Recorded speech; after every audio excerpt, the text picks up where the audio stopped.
Hello everyone, welcome to I'll show you how to write Express middleware and add it to your Express application. I'll show you how to write app level middleware and also route level middleware, and I'll explain what it's used for.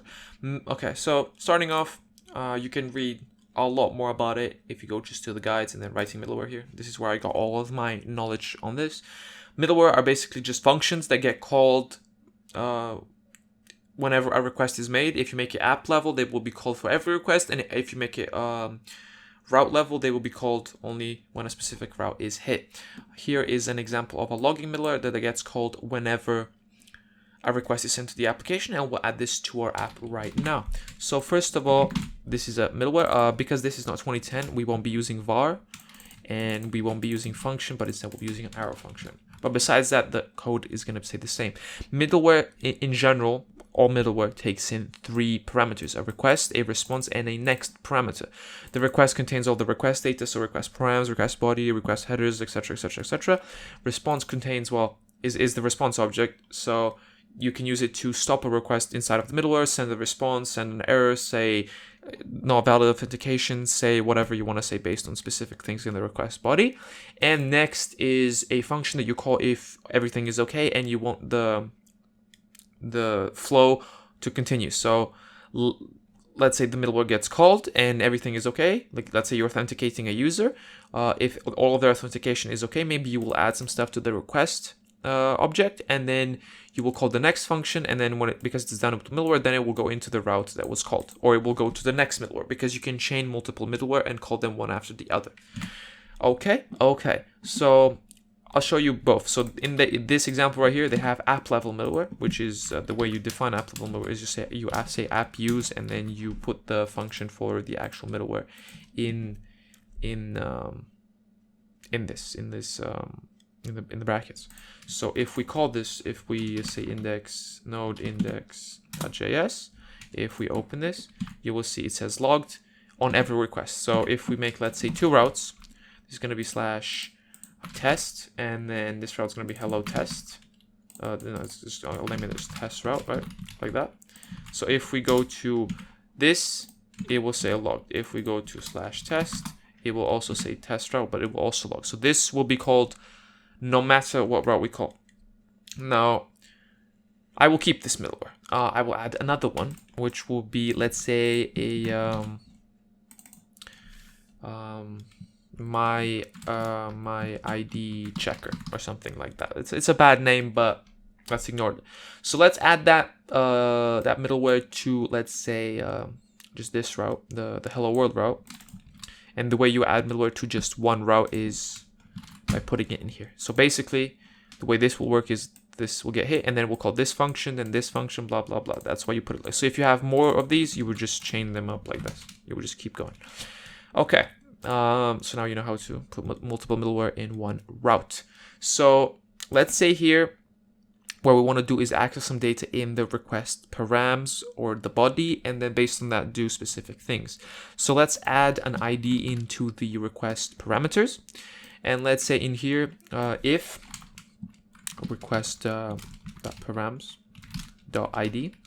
equals, let's say, the number 5. Oh, that's 4. Let's say the number 5. Then we will actually call next, and the route can keep going. And actually, we will add, let's say, a thing to the request. We will add a request.name. So the request is just an object. It's a big object. The general things it has at the very beginning are the request body, the request headers, the request parameters, the queries, etc. Stuff like that every request has. To it, through middleware, you can add anything. You could add like a request user. If you query some data based on like the ID in this case or something else, you can add user data to the request by saying request.user equals some stuff that you query from the database, stuff like that. That's how you would add maybe a authentication middleware that, you know, adds data to the request, so you can use it deeper inside of like a route or something. But we'll just add a name. So if it's 5, we'll add the name's gonna be what's the name gonna be? Cable. Like the guy from some movie. There's a guy named Cable. Whatever. And if it's not number 5, we'll just respond. So we'll stop the request. It will never go into the route. So we'll say request send wrong ID. just like that. So in here, we can change this up a little bit. We can say hello world to request.name, and we're good.